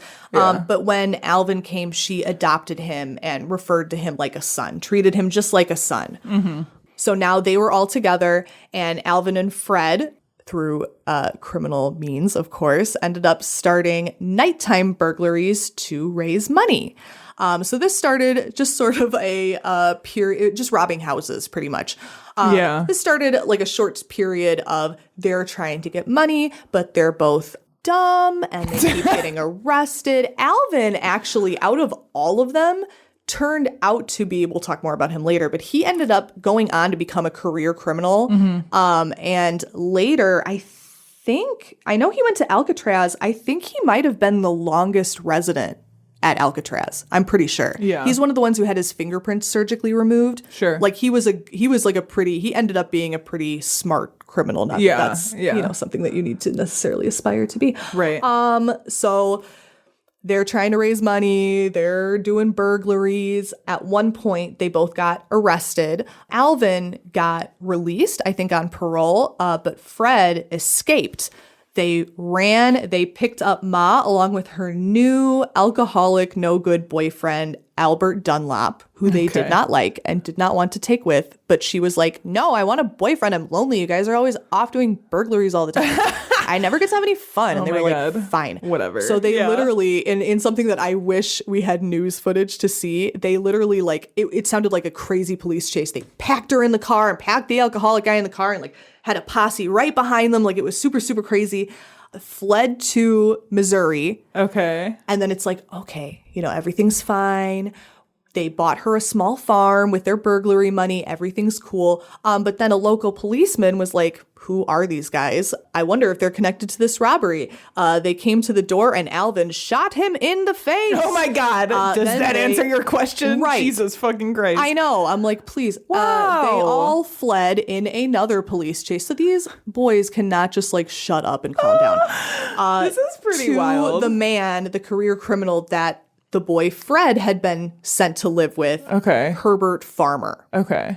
Who again is another like big career criminal. Sure. Not super successful though. Sure. He suggested that they go to, I loved this detail. I love that we're both from the Midwest. I can't wait to bring this up. He suggested that they relocate to St. Paul, Minnesota, the then crime capital of the Midwest. Okay, Isn't really? that a funny sentence? So St. Paul, huh? obviously we're from Illinois. Minnesota to me, when I think of Minnesota, I think Mall it's of America. like, yeah, me too. I think it's like, oh, it's like cute. It's like nice. I think of like a lot of like white blonde people. Not that means it's a nice place, but it just seems like. I feel like everybody I know from Minnesota is like a metalhead.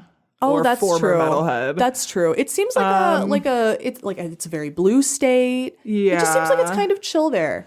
Am I incorrect? Let's remember. I'm not good at geography. Minnesota was George Floyd, I'm pretty sure. And a lot of police brutality. Michigan. There is a big, what was the one out of Minnesota?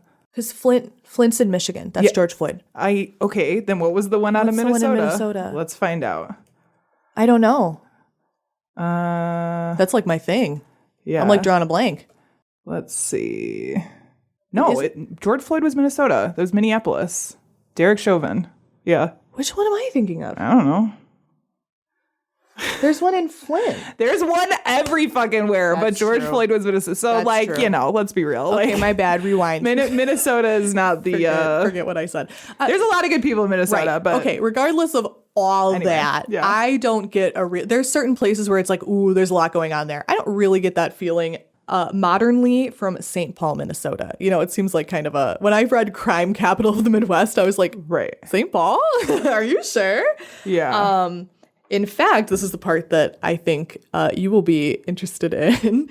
The reason that he suggested they go to St. Paul is because crimes were often overlooked because the police force was crooked. In fact, the police chief, Tom Brown, was one of the most notoriously crooked figures in political history. He became a very rich and powerful man by accepting criminal bribes, turning a blind eye to violent crimes, and assisting them in getting away. And what's unfortunate is that Tom Brown, although he's a bit of a major player in the story for a little bit, he never in his life faced any criminal charges, ever. But he did that shit. Oh my God. Yeah, that made me mad. I was scrolling to the end of the article, how much time in prison did he get? All bright-eyed and idealistic. And it's like, none. He lived a rich and happy life. I'm like, that's bullshit. Bummer. That's bullshit.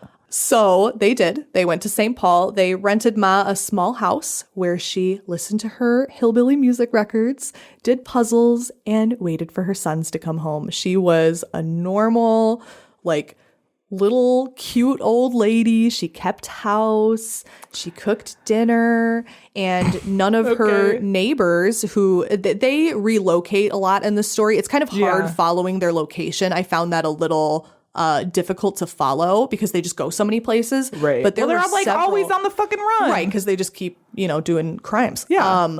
It'd solve a lot of your problems. There's like by not doing crime. don't do crime. Yeah. That's really the moral of this podcast. Don't do crime. Always. If you do crime, call your lawyer. Or just don't do it. Yeah, just don't do it. But there are many stories that I read of neighbors who knew her as this just like sweet little old lady and had no idea who they were really living next to. But she really, during this time, she was just kind of hanging. Yeah. She's vibing. Yep. She was the front for the gang. Wow. Not on purpose at that point, but they would learn how useful that would be. Yeah. The boys frequented notorious St. Paul Mafia tavern called the Green Lantern. There are pictures of it online. It looks really cool. Okay. It also acted as a secure safe house, which was handy as they were always on the run for murder. Yeah. Right. But it wouldn't be their first time being killers. After another successful bank robbery, the two were catching heat for it. And they were like, how are we catching heat for it? We're really smart criminals. Mm-hmm. They met, guess who? Captain Tom Brown, or Chief Tom Brown, the corrupt police chief, literally met them in the woods and was like, there's a mole who is in your gang who is telling people what you're doing. And the mole was their mother's boyfriend, Albert Dunlop. That fucking guy. I know. You should have known by that basic name. Who's named Albert? Dunlop. So that's a very standard Midwest name, I feel like. It really is. Albert. Now, the boys tried to almost never go against their beloved mother. Sure. Now, I definitely put in this that she's like an enabling mother, but according to them, she was very strict and like did not let shit go. Just, not about the normal things that a mother would probably be strict about, like go to school and don't kill people. I do feel like you still have, like, a lot of people in that position still have standards for like manners. Right. And proper etiquette. Yup. And, like that kind of thing that she probably was like, sit up straight, smack to the head type deal. Yeah, exactly. Yeah. And that's exactly what it is, which I love. I love that aesthetic of like cute little, like, she's not even like Italian, but like the cute little like Italian grandma. Sure. Like shut up, eat your mastrocoli while you plan this bank robbery. Like it's very that, and I love it. I love that. So this was a little bit of a conflict for them because even though he was kind of a piece of shit, her mom, their mom was so lonely because they were out committing crimes all the time that she begged them not to kill him, but they dragged him into the woods and shot him regardless. Okay, well. Later, it was said that she came to terms with it and she understood that it had to be done. Right. Which is interesting how involved, how aware she was of the criminal activity at this point, which is a big point of the story that's very contested. Yeah. With some of their bank robbery money, $200 of fresh bank robbery money, and help from their corrupt pal, Tom Brown, and his government connections, they were able to bribe corrupt state senator Preston Lester, which isn't that a corrupt state senator name? Preston Lester. Yeah. And although her son, Arthur, who they often refer to as Doc, was initially in prison for life for murder, they were able to use that $200 bribe to get him out of prison. What's funny is when you look at a lot of these like official like FBI documents, J. Edgar Hoover FBI documents, a lot of them said that he was paroled, but he wasn't. They let him out because they accepted a bribe. Okay. So afterwards, so they just had to make it look they covered their own board. Ass. Yes. Interesting. But he was not paroled. He was let out of jail. So now all together with the brothers and with Karpis, the other guy they brought in, they are the Barker Karpis gang. They join up with fellow career criminals George Ziegler and Brian Bolton, who are both from Chicago. Okay. Now, there was sort of, I keep saying mafia. At this time, there were kind of two separate criminal underworlds. There were like the sort of like more Western like bandits who weren't as organized. And there were the really tight organized mafia. It just kind of depended on location. And so it was kind of like Jesse James versus Al Capone. They were just two different types of criminal, and they didn't fraternize very much. Right. This was a rare occasion where they did rub elbows with quite a few famous mafiosos. This is one of kind of the only times that this happened. Sure. Because they really respected them. And one of the reasons they respected them is, although they might not have been smart, they were absolutely ruthless. They had really no regard for human life at all, which made them very valuable. Right.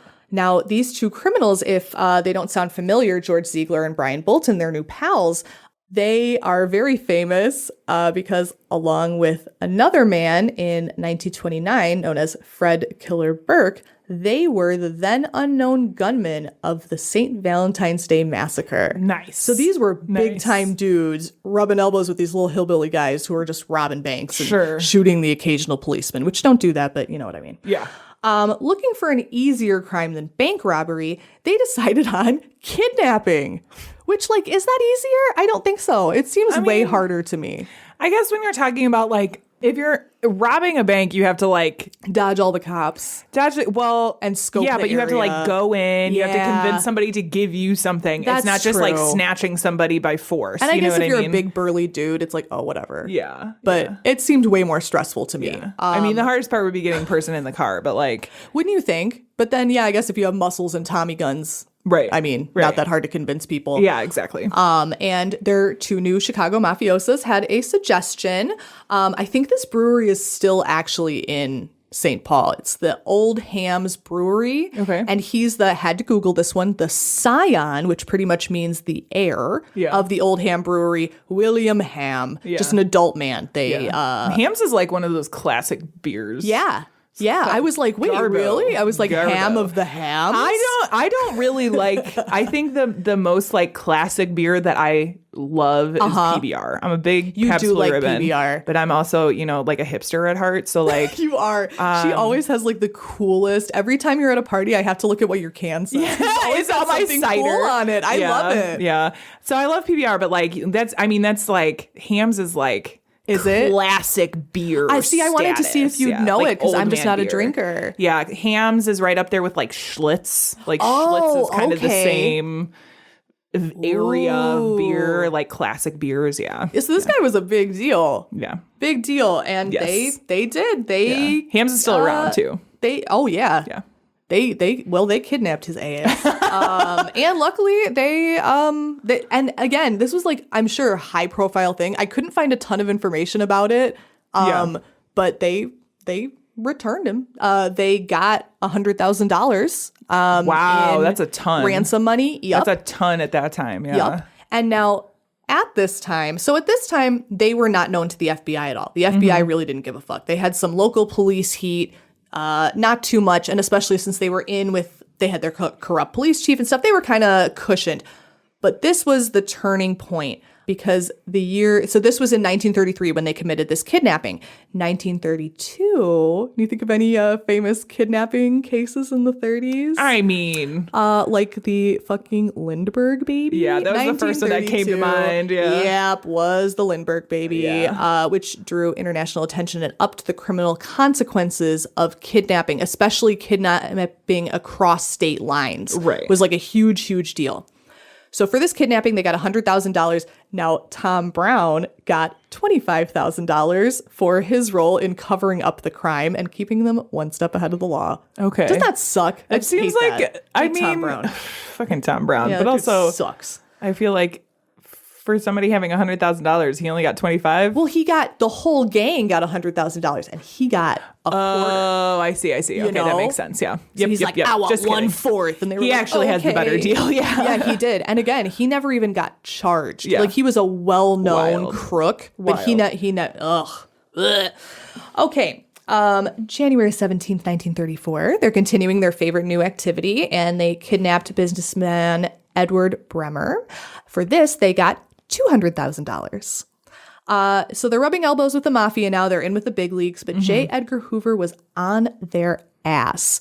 I read a little bit of like their police work they did because I was like, okay, the 30s, like what even is police work in the 30s? Sure. But they were really advanced. Like they found thumbprint from Fred on like a gas can on the side of the road from when they were fleeing the police. They were tracking serial numbers of the money all the way to like Puerto Rico. I was really impressed, to be honest. The 30s under J. Edgar Hoover is really when forensics started to become an actual thing.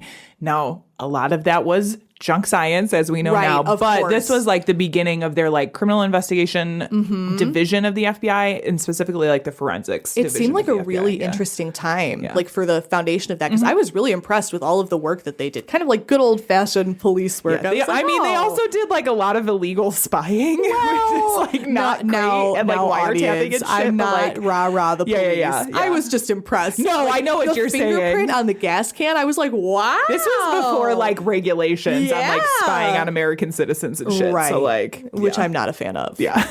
Ugh. So you would think that this was the time to lay low. Just kidding. Carpus was like, oh my God, Ma Barker, you're like my mom. I have a new girlfriend in Cuba. Let's just go hang out in Cuba. Okay. So they went and had a vacation in Cuba. Sounds legit. She wanted to be in the sun. So now they've located to Florida. Okay. So they're staying in a lake house in Florida. Now, this is one of my favorite details of the case because the way that they ended up kind of getting caught and this all ended up falling apart has to do with a very non-Midwestern animal. Okay, we are in Florida now. It all had to do with an alligator. Of course. Of course it did. So again, as I've mentioned before, they might be in Florida now. These are hillbilly boys. Yeah. These boys are backwoods, Missouri hillbilly boys. And there was a local Florida gator, local legend, alligator Gator Joe. Gator Joe was like they were talking about him on the radio. They were publishing about him in the paper because he was supposed to be this like, is it like big, like huge alligator? Yeah, like a monster. You know how there's like local stuff because there's nothing to do because there's no Twitter yet. So it's like big fucking lizard in a pond. They love their like cryptids yeah. and shit back then too, right? Which is like, you know what? That's not that different from Florida now. And like. Yeah, true. Yeah. Like the Florida Man. Right, exactly. I was thinking of Florida Man the whole time. So these boys were obsessed with this alligator because they wanted to be big and bad. So they're like, we're gonna kill Gator Joe. They talked about it so much and wrote about it so much that when the FBI confiscated their letters, even though they weren't stupid enough to say their exact location because nobody knew they were in Florida, of course, they did mention Gator Joe, so the FBI was able to. There was actually like a cute detail where like a cop in like it was like some random thing where he was like, wait, Gator Joe, that like big gator down in Florida. He was like, Florida? Like it was like this huge thing. It was like really cute. So I was like, of course this case would be jeez, solved by this alligator. Yeah, right. So, and again, are they laying low? No. They're just going out all the time. And Arthur Doc is going out all the time, doing his thing, and they find him and they arrest him immediately. Vicky, they literally found a map on him with his mother's safe house circled in red. You don't document your crimes, you people. Why? Listen. Why? Like not legal advice, it's just general advice. He was functionally, so there were details in a lot of the stories about them like being able to read and write a little bit. So I don't know how, but I'm sure that if he could write, he probably would have wrote like, Ma is here, like, Miss Girl, you circled it in red and you kept it in your pocket. You like, don't need to read and write to draw a treasure map. For where what? Ma Barker is. Oh my God. X marks the spot, baby. Not bright boys. Yeah. Not bright boys. So this is January 16th, 1933, the FBI surrounds the house. Okay. Now, this house is kind of just in a rural area of Florida. It's a 2-story lake house. There are pictures of it online. It's really beautiful. Yeah. It's a really nice house.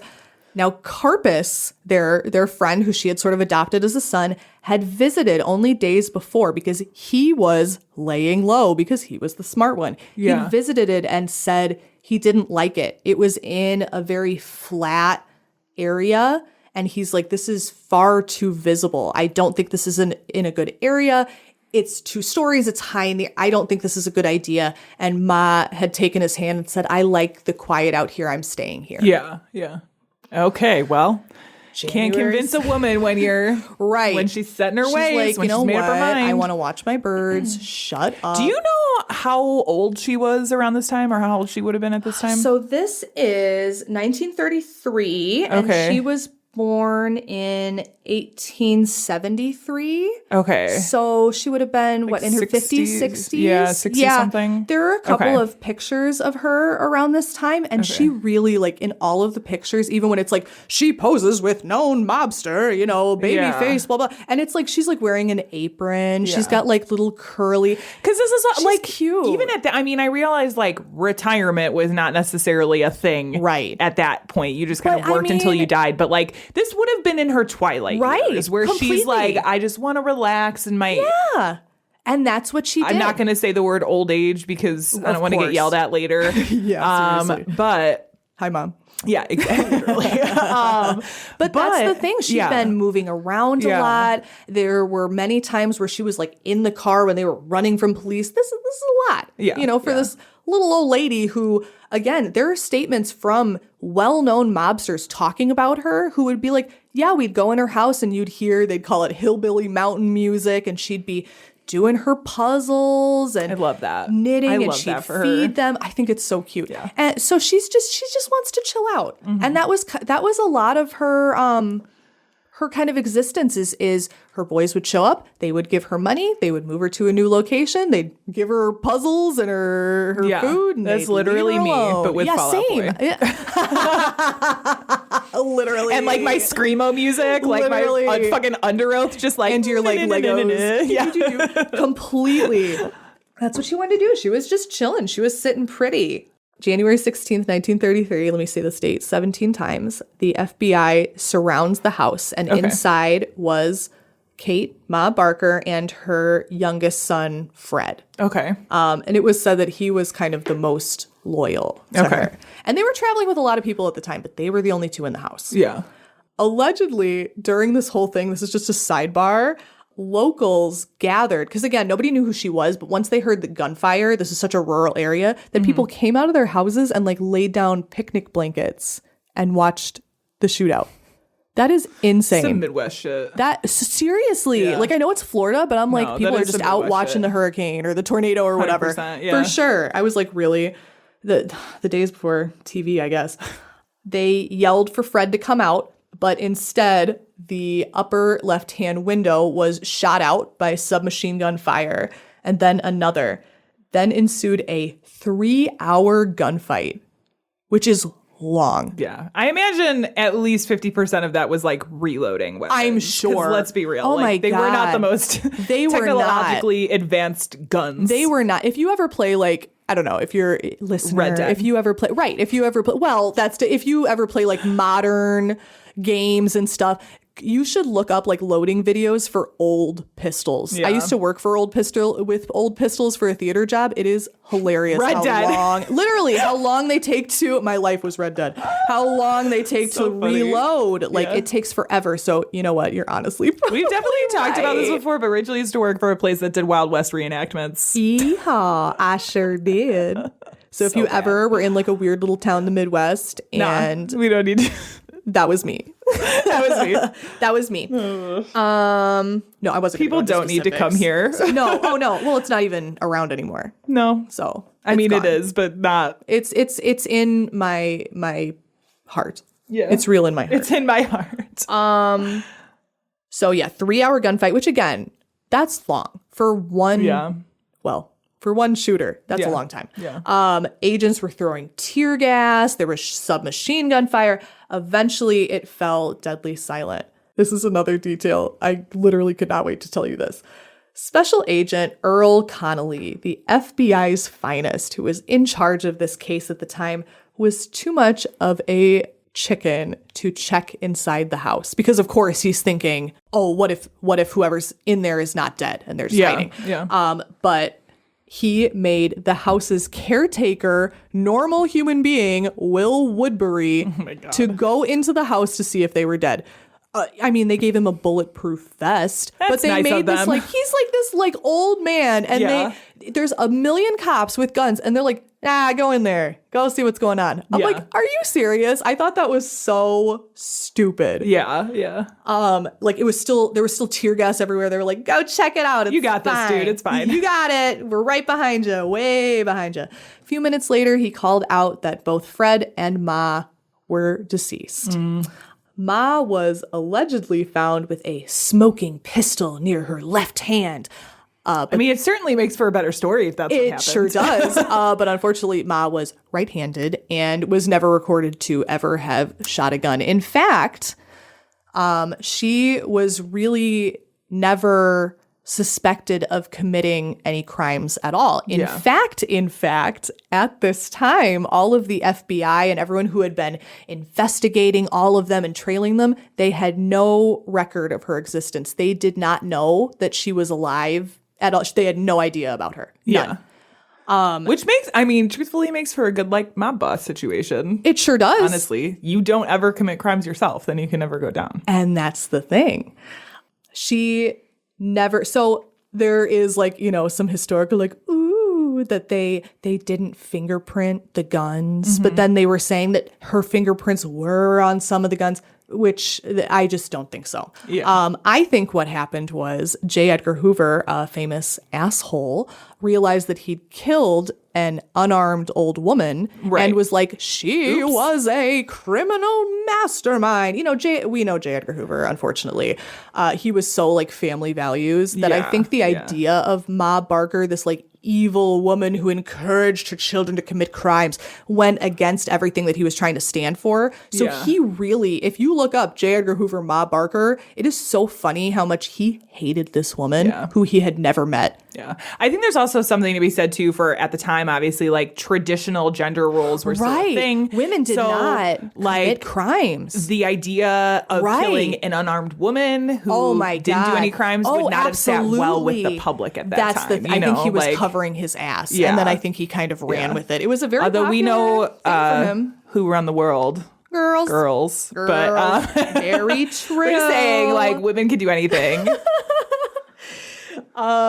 Fred was covered head to toe in bullet holes. Sure. And she only had one bullet hole to the head. She was just in the wrong place at the wrong time. They were found in the same bedroom side by side. So I think probably what happened was she ran to him, got shot, and he unloaded everything that he had. Sure. I can kind of see that, playing out. The movie playing out in your head. Right. Because, I mean... it's very dramatic. Well, of course. Yes. This is kind of sad. So they were still trying to find the other gangsters who were involved in the gang. So in true sort of 1930s fashion, they propped up their bodies on display, Fred and Ma, which infuriated all of the rest of the gangsters because she was seen as such an innocent figure. And that's so disrespectful. Not a fan of that. And eventually their non-criminal family members had them reclaimed and had them buried in Williams Timber Hill Cemetery next to her son. Remember Herman? Who shot the police officer and then shot himself? So they were all buried together. For Karpus, as for Mr. Karpus, he was captured in 1936 in New Orleans. He served 33 years of a life sentence before his release and died in Spain in 1979. So he did go on for a while to become a pretty successful career criminal. Remember, a lot of their careers were not super long. And he was in Alcatraz at the same time as the Birdman of Alcatraz, which is pretty cool. Yeah, so Karpus was a successful criminal for a while. He always kind of spoke fondly about his time in the Barker Karpus gang and fondly about Ma Barker. On the eventual rumors that J. Edgar Hoover would run with, that Ma Barker was the criminal mastermind of this gang and that she planned their crimes and that she told them to do this. He said famously, Ma couldn't plan breakfast. She did not plan any of these crimes. But it is like a fun little story. And lots of other gangsters. I actually think Babyface Nelson had said it was ridiculous that I don't think he'd met her, but he was like, I knew who she was. She did not. She did not do anything. But what a cool feminine thing to have. Like, she didn't have to do nothing. She sat in her house. She was just a mob queen. Her sons financed her life. There's actually, I want to include this really cute little story. When she was living at one of these safe houses, she was just known to the neighborhood as just this nice, sweet little lady. And there was a man, he'd been a young boy at the time, and they were able to actually get an interview with him, which was really cool to hear, where he was selling like chocolate for like Boy Scouts or something. And his mom was like, yeah, go over to the Barker lady. And he was like, okay. And she took the box of chocolates, bought the whole thing, and then gave him the chocolate back. Aww. I was like, okay, I forgive her for all of the mob stuff. I forgive her. It's a good one to end on for Mother's Day, positive. for sure. She was not the criminal that they made her out to be.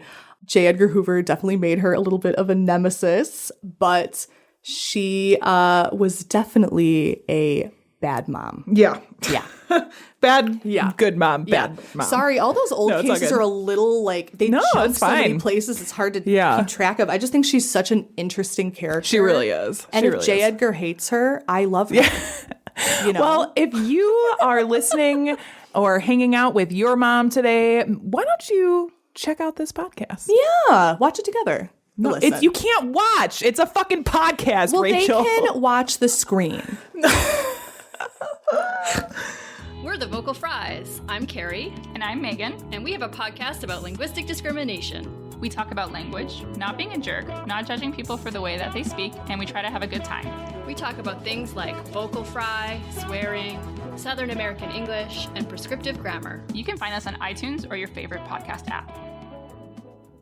All right, guys, that has been it for our show. Yeah. We don't really have any announcements coming up. Nothing really going on yet. Yeah, we're chilling. We're just happy to be back and recording. Yeah. Happy to be talking to all of you. Yeah. Do you have any final thoughts before we close the show? I've never had a thought in my life. Moving on. No, I'm definitely want to put out a happy Mother's Day to all the mothers watching.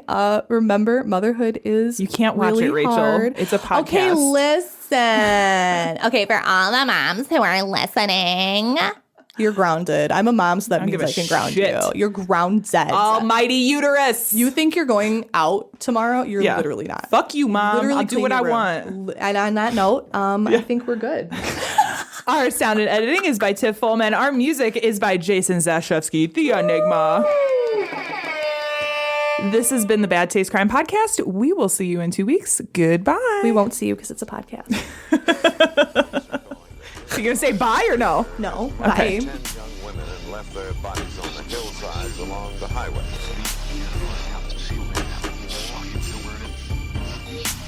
It was as if a wave of evil washed over this town. We are all evil in some form or another.